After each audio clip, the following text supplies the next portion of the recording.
তো একটা কথা আবার আমি বলি, আমাকে অনেকে ভুল বোঝে যে আপনি তো নির্বাচন করেন কেন।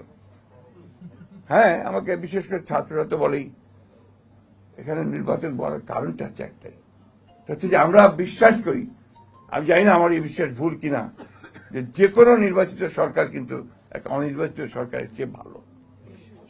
আমার এক্সেস থাকে, আমি যেতে পারি, কথা বলতে পারি, এমন আমার সেই জায়গাটা নেই।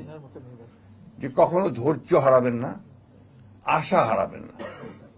আমরা কেন জানি না, আমাদের প্রত্যাশা অনেক, কিন্তু ধৈর্য একেবারেই কম। এই তো মাত্র কয়েকটা মাস হয়েছে, এর মধ্যে সব পাগল হয়ে গেছি আমরা।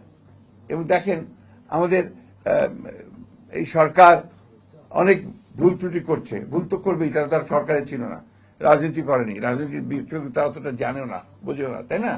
তো তাদেরকে তো সেই সময়টুকু সুযোগ দিতে হবে।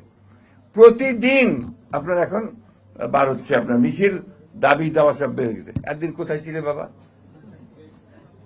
তখন তো একটা কথা বলার সুযোগ, সাহসও কেউ পাও নাই, একটা কথা বলার সুযোগ কেউ পাও নাই, সাহসও পাও নাই।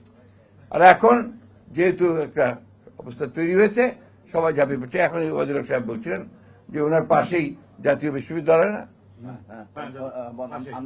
আজকে ওখানে স্ট্রাইক চলছে, রাস্তাঘাট বন্ধ। এটাতে লাভটা কার?